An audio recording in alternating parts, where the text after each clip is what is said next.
Entitled Precious Lord, Take My Hand by the great Mahalia Jackson. Next song will be Ain't Gonna Let Nobody Turn Me Around.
Thank you, Malcolm. Good afternoon. On behalf of Wake Forest University and the Office of Diversity and Inclusion, I would like to thank you all for participating in today's program.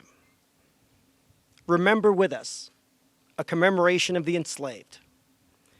Today marks the 5th time in Wake Forest's history that we have commemorated the 16 enslaved individuals, the 16 souls that were sold as part of the Blount estate on May 7th, 1860, in order to support Wake's endowment.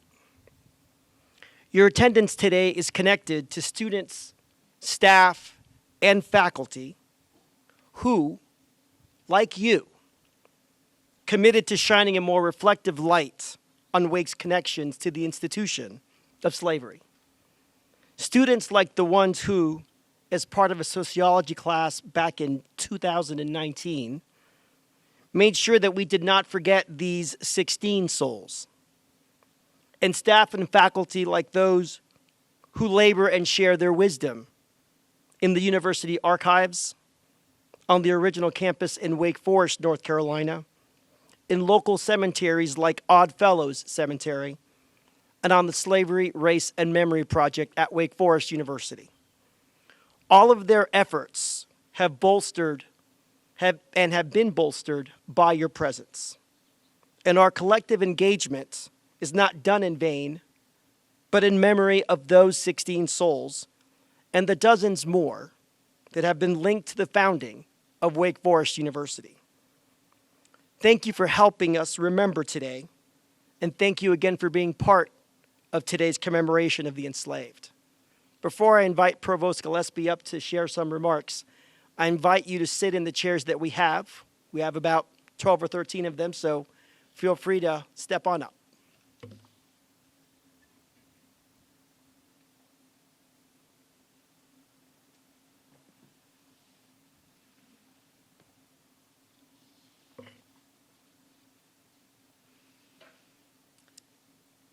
Just as slavery is a terrible and tragic part of the building of this nation, slavery is a terrible and tragic part of the history of Wake Forest. We come together today to acknowledge slavery's role in our university's history. We come together to recognize our responsibility to remember and honor the enslaved men, women, and children whose names we know and whose lives and work shaped Wake Forest.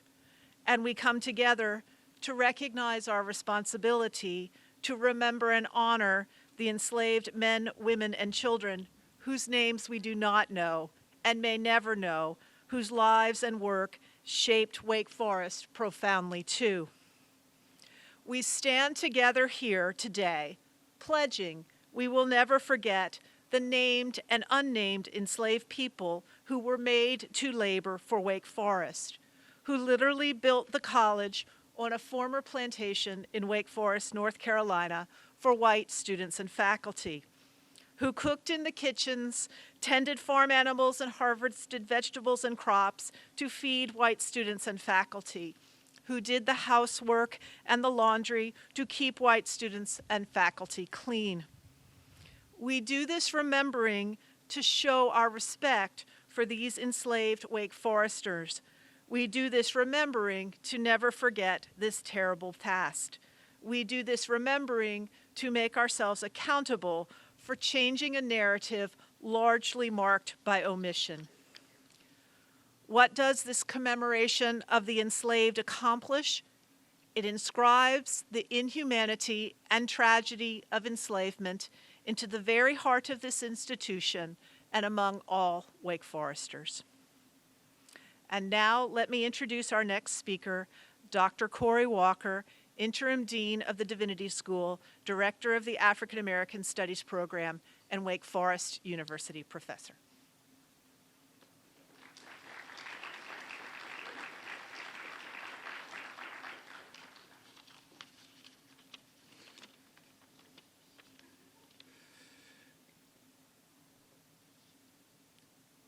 She came home running, back to the mothering blackness, deep in the smothering blackness. White tears, icicle gold plains of her face. She came home running. She came down creeping, here to the black arms waiting, now to the warm heart waiting. Rhyme of alien dreams befrost her rich brown face. She came home creeping. She came home blameless, black yet as Hagar's daughter, tall as was Sheba's daughter. Threats of northern winds die on the desert's face. She came home blameless. Maya Angelou's 1971, The Mothering Blackness. From her collection, Just Give Me a Cool Drink of Water Before I Die, captures the gift of blackness. Not a blackness that is a threat, not a blackness as a problem, not a blackness as deviant, and not blackness as deficient. Here, blackness operates as the safe space of authenticity and affirmation, a blackness that is wholeness and healing, a blackness that welcomes one's home blameless. In a moment when our community gathers, in a spirit of remembrance and reflection, this is what we remember.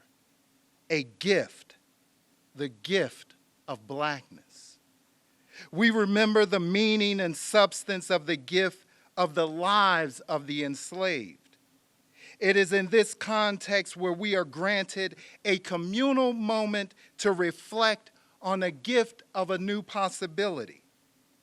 That new possibility is given to us in this gift of blackness. For you see, a gift in the truest sense is unexpected, unaccounted, unwarranted, and unreasoned. It punctures the textures of the given and ruptures our cognitive registers and unfolding an other existence. It evades the logics and categorical taxonomies of dominant ways of knowing. It cannot be returned. There are no exchanges. There is no thank you. You see, the individual names and those names that are lost to time, history, and memory are affirmations of a deeper humanity, one which gives our community the opportunity to create a new humanity for the world.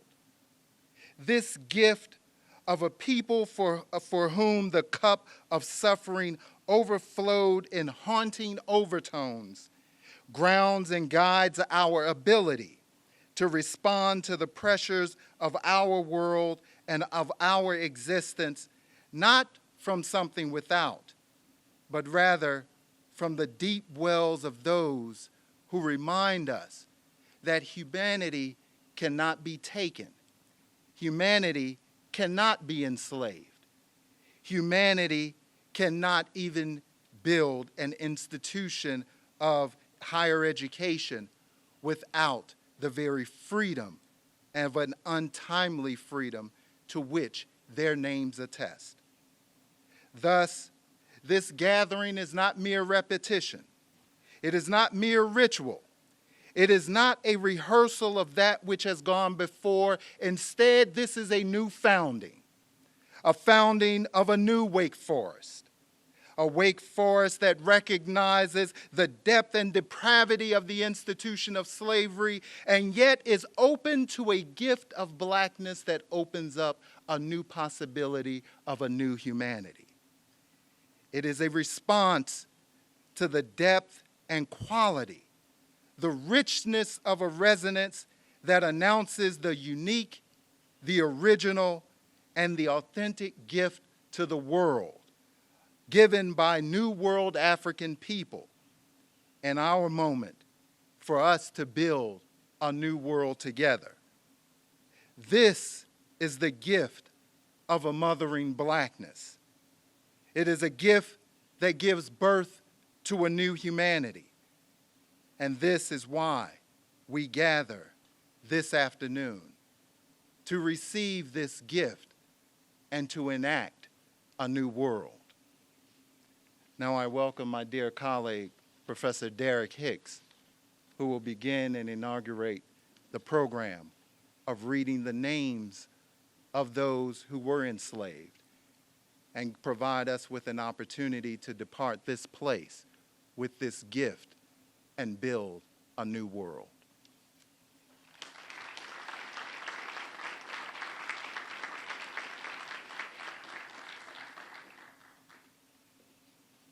Good afternoon.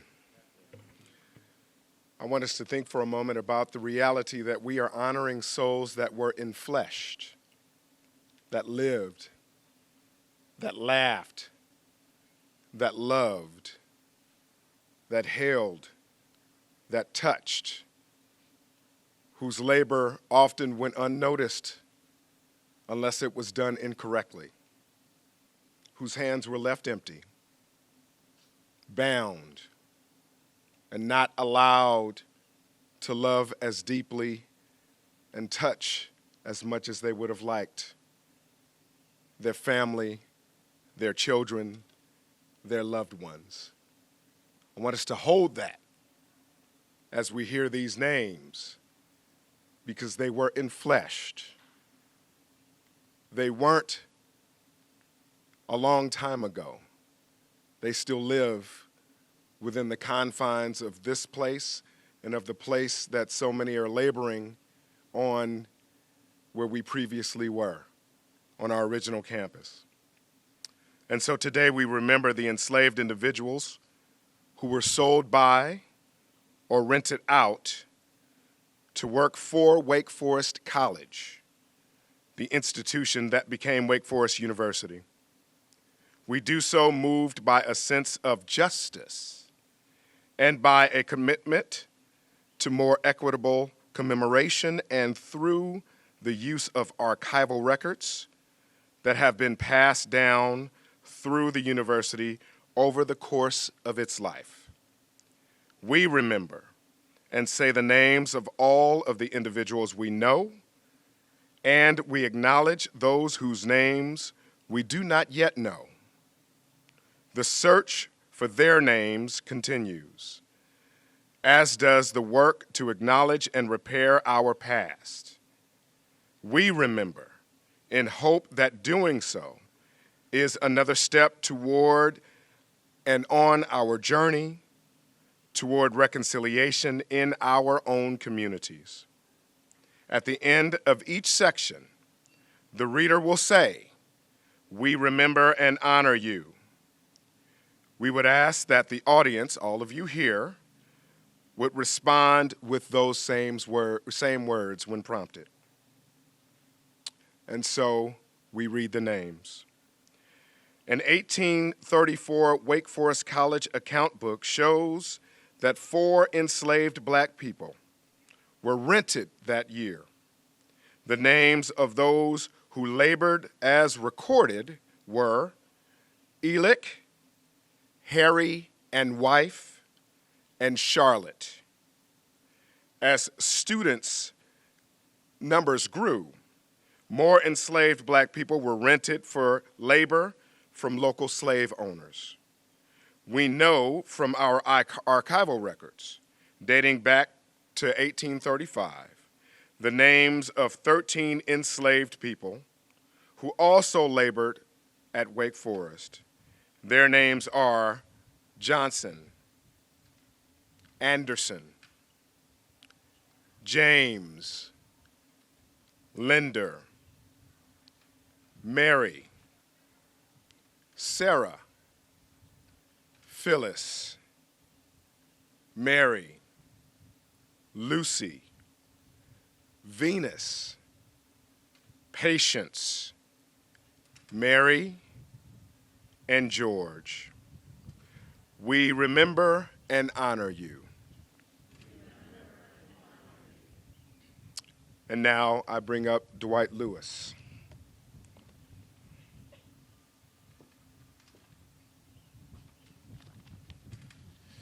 My name is Dwight Lewis. I'm Associate Athletic Director in the Athletic Department. Other records we have found show that 16 enslaved black people were rented from their owners in 1836, and their names are Murphy, Ted and Amy Jones and 2 children, Rose, Martha, Lexi, Mary Sherwood, Aggie and her children, Miranda, Mary Harris, David, and Anderson. We remember and honor you.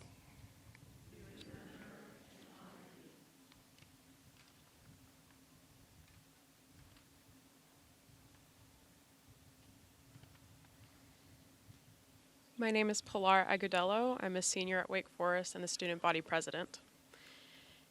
In 1835, 4 enslaved laborers labored to construct the college building. 2 of them were killed in a fall during the construction. There is no known record of their names. We remember those 2 men whose names we do not yet know. We also remember an enslaved person who labored as a custodian in the college building. Numerous enslaved black people were hired for this role during the remaining antebellum period. We remember Virton and the other college servants whose names we do not yet know. In the 1840s, 2 enslaved black women, Betty and Inez, were sold, and the proceeds of their sale were given to the college. We remember Betty and Inez. We remember and honor you.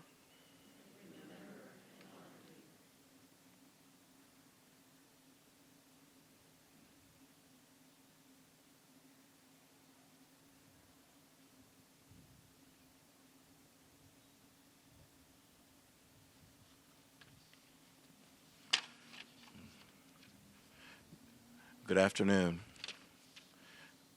I'm Christian Burris. I am a graduate of Wake Forest University, and I am a member of the staff of the Z. Smith Reynolds Library, where I serve as the Serials Acquisitions Coordinator. Before the Civil War, Wake Forest received a major request that included land, homes, and enslaved black people. An auction of the enslaved was held on May 7th, 1860, and the proceeds were used to start the college's first endowment. We remember Harvey, Tom, Venus and her child, Mary, Emma, Letticy, Isaac, Jim, Lucy, Caroline, Pompey, Emma, Nancy, Harriet and her child, Joseph, Harry, Anne and her 2 children, Thomas and Mary. There are gaps in any archival record, and there are sources that remain in our own archives that we have not yet uncovered. Our work to discover and honor enslaved Black people who work for Wake Forest College continues. We remember those individuals whose names we do not yet know. We remember and honor you.